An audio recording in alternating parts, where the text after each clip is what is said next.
Hello, everyone. My name is Isabel Martinez, and I'm going to present to you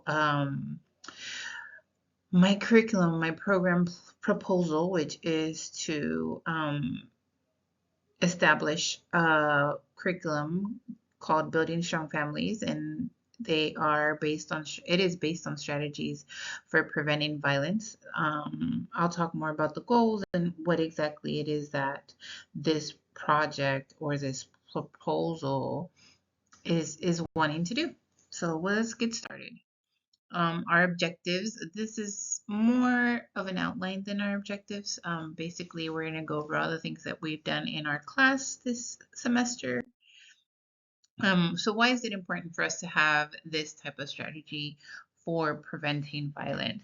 One of the reasons is the impact that violence has in our society. We know that violence has led to increased poverty, increased mental health issues. It's led to incarceration, health issues, additional people or a lot of people are on welfare as a result of violence, directly tied often to single parent households.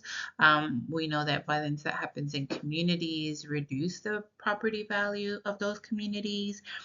We know that it leads to divorce, which also is again related to single parent households. Violence definitely causes death. And so just a lot of negative impacts regarding violence. So we know that prevention strategies need to take place. And so how can we as a society begin to move towards a place where violence has not impacted us or is not a strong part of our community? So this is our analysis. So currently in Harris County, so my project and my proposal is hoping to address this issue in Harris County. So we have 4,835,125 approximate residents in Harris County.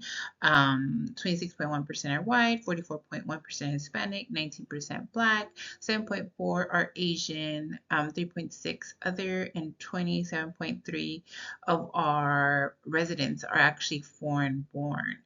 And then 82% of children that are in Harris County are children of color. And so the foreign born and the children of color, those are important numbers because we are going to talk a little bit more about some of the disparities related to both of these subgroups.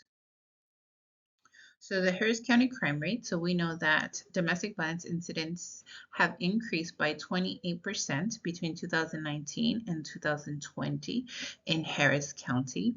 Domestic violence homicides actually increased in Harris County, while the rest of the state saw decreases in homicides, right? So while the state has less homicides in as a result of domestic violence, Harris County has actually increased the number. We also know that assaults have increased almost 30% between 2019 and 2020. And again, this is all in Harris County. Murders in Harris County have increased approximately 41% between 2019 and 2020. These are the most recent data. This is the most recent data that I found. I'm not sure within the last 5 years how that has changed. So we know that, again, violence has played a big part in Harris County. We have not seen it get better. Unfortunately, it's been getting worse as we've um, looked through, as we saw in the notes or in the statistics that I just shared with y'all. So what is Harris County doing, or what should we be doing? So the CDC actually has a really interesting plan that they've been developing since about 2016. It gets updated every couple of years.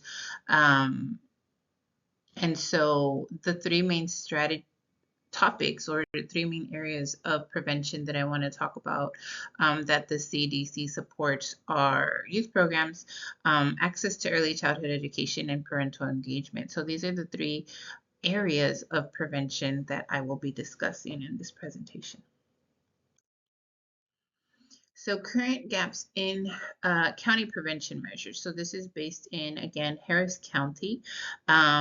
We talked earlier about the prevention strategies being focused, or not focused, but part of the prevention strategies focus on youth prevention.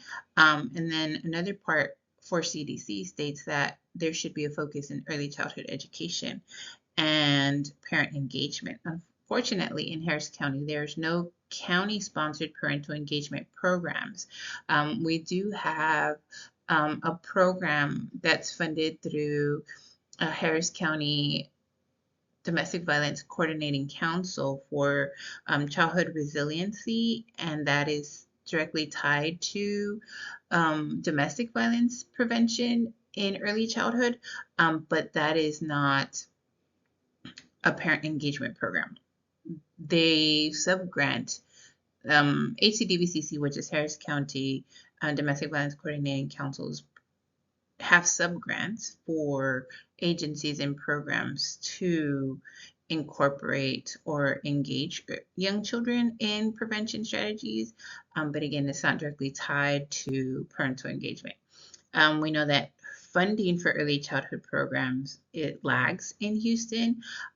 There's research from Understanding Houston that shows that Texas, more than any other state, actually spends 40% less than the rest of the country on early childhood education.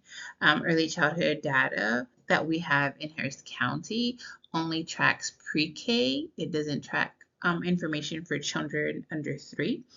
And of the 13 domestic violence programs in Harris County, only 4 offer parenting classes and 6 offer advocacy for youth. So again, 13 domestic violence centers, and almost half have programs that support violence prevention strategies. So there exists an intersection of violence prevention and early childhood education. As noted earlier, the CDC does use that as a strategy.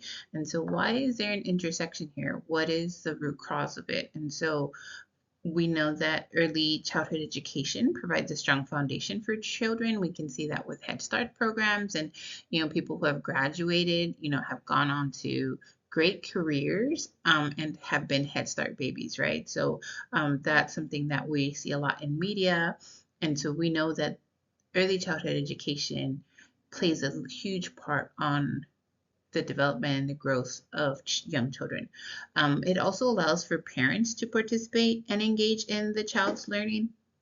A lot of programs related to early childhood education specifically require for parental engagement, and so we know it promotes that.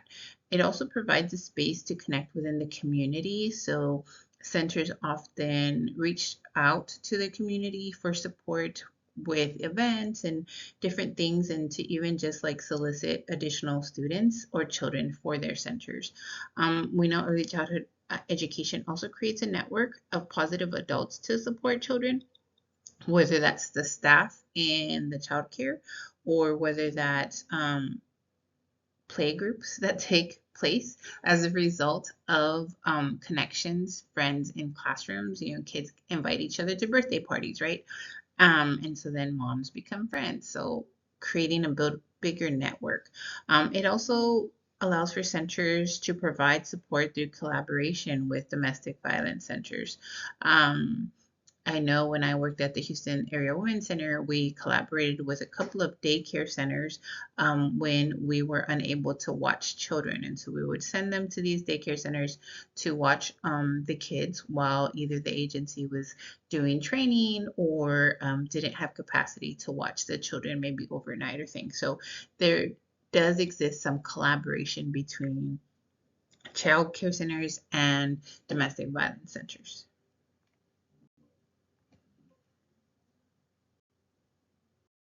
So that was some background. So now I'm going to give you information on what is this Building Strong Families curriculum. So this is actually just a name I made up. There does not exist this curriculum yet. I'm hoping to develop it, right?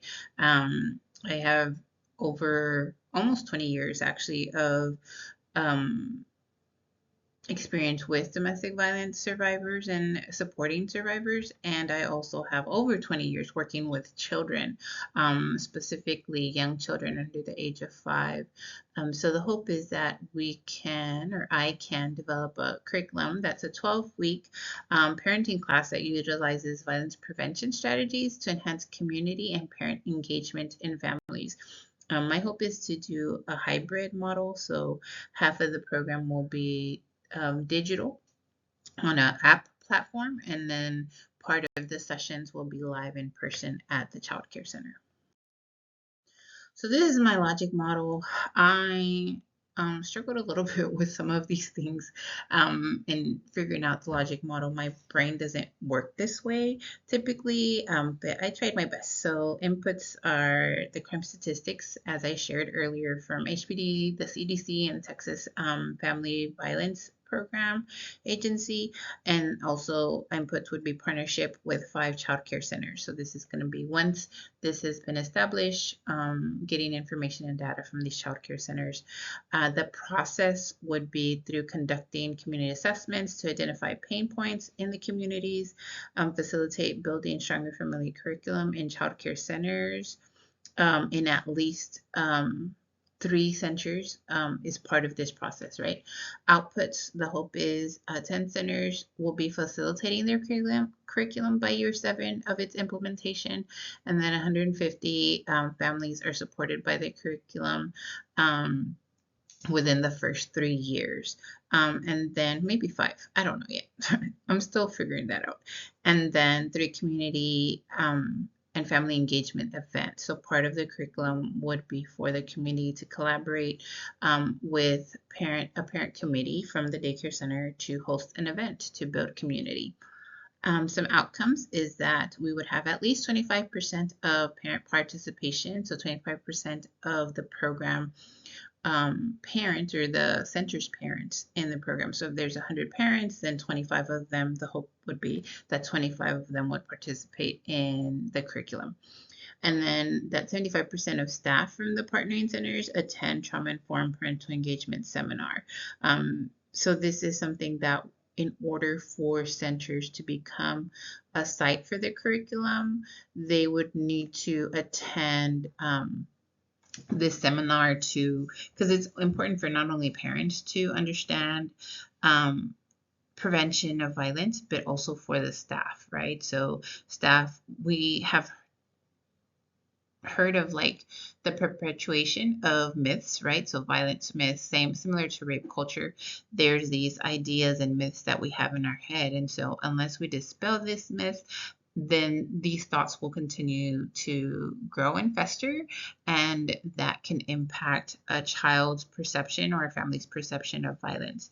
And then the impact, hopefully, would be community awareness regarding violence prevention strategies, reduction in child abuse cases by 40%, hopefully, right? That's a big goal. And then partnerships between social service agencies and child care centers. So the goal and objectives. So the goal is to reduce the likelihood of violence and experiences experienced by young children through participation in a parenting class that focuses on the effects of violence on young children, the importance of emotional intelligence, and the need for strong community. The objectives is by the end of year 5, 75% of parents or caregivers in participating in early childhood education will have taken part in the Building Stronger Families curriculum, with 50% of them having completed the course. Objective number 2 is that by the end of year 5, 20 early childhood education centers within at-risk communities will facilitate the Building Stronger Family curriculum, and that Objective 3, by the end of year 7, 3 of the participating programs will have a community and parent engagement committee made up of at least 5 parents and 5 community businesses so that they can host an event. So what does this look like for a parent? How does a person get involved? What happens? So and the hope is 2 outcomes, right? So a person initially enrolls their child in a child care program. They receive information regarding the parenting class and stipends related to the program. So the hope is that there will be sufficient funding to create stipends not only for the center that is a host site, but also for the parent to participate. Also, they will complete an initial survey regarding the impact of violence in young children. They will then participate in the virtual sessions and attend a monthly parenting class. So the virtual sessions will be videos and things like that that will bring a better understanding of the importance of positive language, the importance of family engagement or parent engagement, and the impact of violence on children. And then the class would be a practical conversations with other parents. And then from there, they will complete hopefully the 12-week course and submit the end of session survey to see whether or not there has been any growth. And then they will receive a stipend upon completing the survey. At the end of the 12 weeks. And then from there, they would decide if they would like to participate in the community and parent engagement group. If they do, then they continue to support the center with coordinating a community engagement event. And if they don't, they just continue to have their kid enrolled in that child care, right? They will no longer get the stipend, right? But they are still carrying the knowledge that they learned through the program. This is formative evaluation. So some of the questions for the evaluation of effort would be, what is the median income of participants? What is the range of the education level of participants? Is the participants understanding of violence related to their education level? So these are some of like the thought processes where if this is an at-risk community, then the education level of parents might not be that high, which could impact the results, right? Or the possibility of parents participating in violence. And then is the ethnicity of the participants related to the level of engagement in the program? So are Latina parents more likely to participate? Are Black parents more likely to participate in these programs? So that would be something interesting to know. The evaluation of cost efficiency. So what is the cost of utilizing program staff to facilitate the curriculum versus ECE, which is child care center staff? So is it better for the agency, the host agency, which in this case would be me, right, to facilitate, or would it be cheaper for center staff to facilitate? What is the cost of maintaining the training app? So if we do want to have this app, what is the monthly cost? What it cost to build the platform for this app, and all those type of things, because I have no idea. Are parenting caregivers more likely to participate for compensation after each session or at the completion? So do I want to say, once you complete each session or watch each video, then you would get, a $25 stipend, or would we say at the end of the 12-week program you would get $150, let's just say? Which one would be better? And then, where is that? Are centers more willing to become a host if a stipend is provided? So, is there interest for programs to facilitate or host the curriculum? If they get money, more than likely the answer will be yes, but maybe there are some where the answer is no. So this is a summative evaluation. So these are the questions related to that. The evaluation of outcome, what was the percentage difference in the participants' understanding of violence? How many participants participated in the community engagement committee? Did race play a factor in those who participated in the committee? Were participants more likely to complete the virtual lessons, or were they more likely to attend the in-person sessions? And then what was more accessible to them, or what did they appreciate more? The evaluation of the cost effectiveness of this program. So one of the things is whether or not parents were more engaged or participated more in the child's classroom. Simply because we know that that ends up saving money, right? So if a parent volunteers in the classroom, if they bring in items for activities, if they attend field trips, all those things help bring costs down for centers. What benefits do center staff see in having their centers participate in the program? So, do the financial benefits, do the stipends help significantly, or is it just like does it equal out, right? Like, does the center make money off of the stipend? Do they break even? Do they spend more because maybe they're open more, maybe they're having more events and therefore using more lights? What is the impact?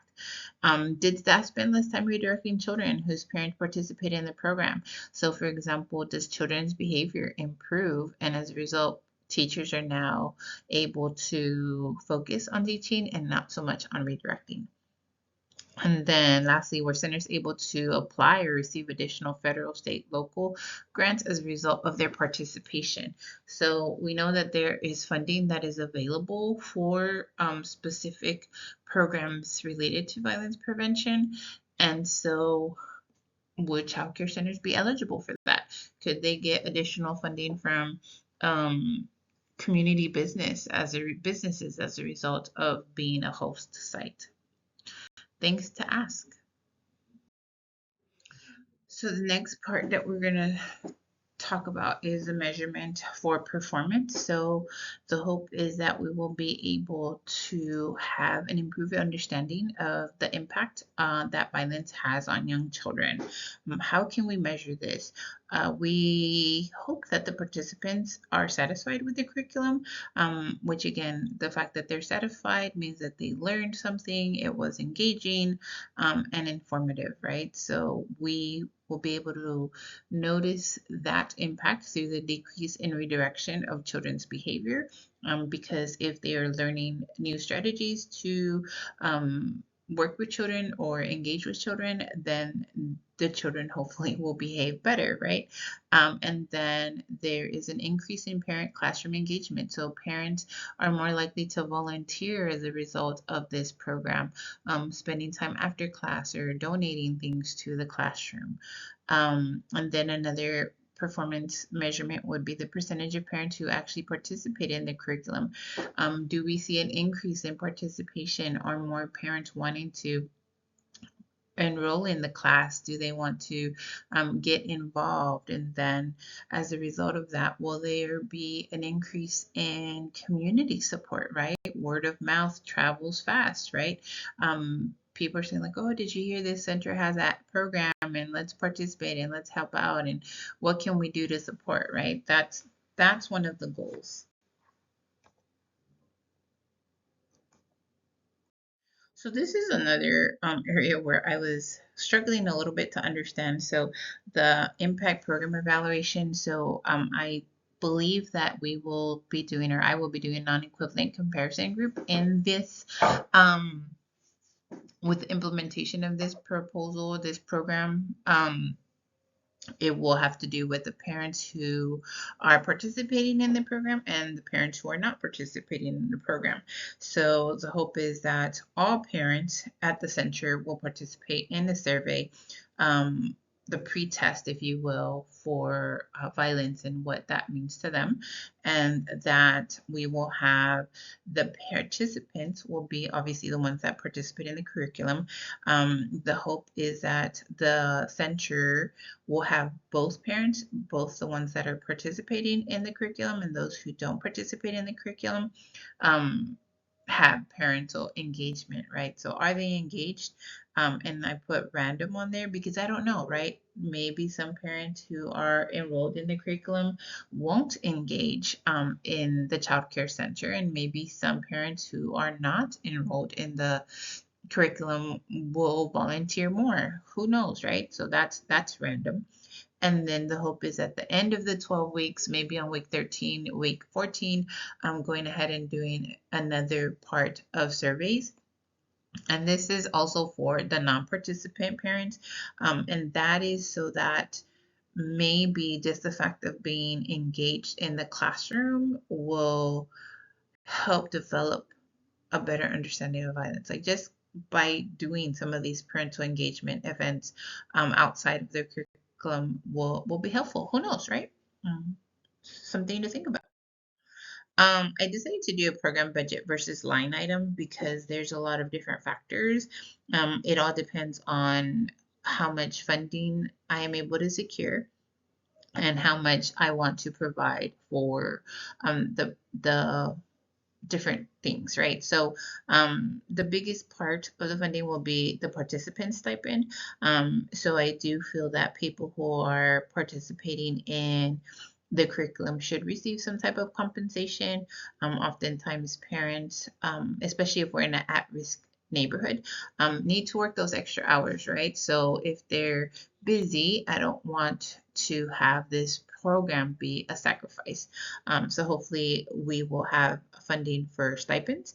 And then the center will also receive a stipend for either their staff who are supporting or to pay the bills of the center, right? Like we will be using their, if they're a host site, we'll be using their building, we'll be using electricity and things like that. And so that costs money. So hopefully the site will also get a stipend. I budgeted 15% for program staff. So that would include any writers who are doing the curriculum, people who are facilitating the curriculum, um, administrative costs and things like that. Incidentals is 10%. You always want to keep a little bit of money for incidentals, right? And then another 10% for community events. So part of the curriculum is for the program or the host site to have a parent engagement committee and that they collaborate with community partners to host community events. So that could be like a family game night or things like that with sponsors, but you also want to have a little bit of funding to help make that event happen a little bit easier, right? A little bit less stress when money is allocated to those things. So what are some potential funding sources? So the national funding can happen through the Office of Family Violence Prevention and Service Administration. They have a grant called Standing Announce. That's the Standing Announcement for Family Violence Prevention and Services. This is basically for domestic violence shelters and other organizations. So it says support services. So by having this curriculum in at-risk communities, there can be so an agency who is facilitating this curriculum. So let's say me, right, could apply for a grant. Because we would be considered supportive services. Something that I did not touch in this presentation, but I do talk about in other classes is the different types of prevention. So there's primary, secondary, and tertiary prevention. So for the young children, we're focusing on primary prevention, and for the parents, often we're either focusing on secondary or tertiary prevention. So the hope is that a center who is facilitating the curriculum at these daycare centers would be able to count as a support service. And then state funds also have support through the Texas Association of Counties, and the grant that they have is State Crisis Intervention Grant Program. And so this is something that has been distributed. It's every 2 years. So for example, this grant started in 2024 and ends in 2026. The one for the administrative for children and families, so the standing announcement for family violence prevention, that grant also ran, I believe, from 2024 to 2026. So that's, they applications typically are on the odd years and they receive funding on the even years. So for 2026 applications probably will start in 2025, which has started actually in 2025, and then they'll go through interviews and things and will be funded starting fiscal year October 2026. So I don't know if that made sense. So with government funding, it runs a little bit different than a calendar year. Anyways, that's a little bit more than what y'all wanted to know about grant funding. And then they'll go to grants. This depends on availability and the requests for proposals that are out there, whether or not the different nonprofits want to have subgroups. Again, I mentioned earlier, Harris County Domestic Violence Coordinating Council has currently a grant available It's not available anymore, but they distribute a grant for early childhood interventions. But we don't know if that's going to be available next year, right? We don't know how long that's going to be accessible or if that's going to be an option in the future. Um, in summary, um, current prevention strategies focus on youth. So a lot of the programs that we have um, developed in Harris County actually are focused on youth. I didn't talk a lot about that earlier, but a huge part of the services that are in Houston are primarily for youth. So you think of the Boys and Girls Club, you think of after school care and those things, which are all helpful, but are not really primary prevention. Working with parents and young children will help with the primary prevention of violence. So it will help ensure that children are not experiencing violence from the beginning. And then, unfortunately, the results won't be visible until years later, right? So we hope to see some immediate results, but realistically, we won't be able to see true prevention of violence until these young children grow up and become healthy adults, right? It will provide community resources and training for the child care staff because in some of these trainings and projects within the curriculum, there's training for staff incorporated into this, right? So in order for a site to be able to participate in the program, they must send their staff to training. Again, this is not all included in this proposal just because there's too much stuff to go into this presentation. We know that it will support parents in building their village by connecting them to other parents, connecting them to their community, and kind of making their circle a little bit bigger. And then we know that violence prevention funding is available through different areas at the state, local, and national levels, but most of them have targeted youth until recently. So yeah, that's all my slides. Muchas gracias. Thank you very much for listening, and I hope it was informative. There's definitely a lot of information. And then these are my sources so that y'all know I wasn't making it up. And then the image source.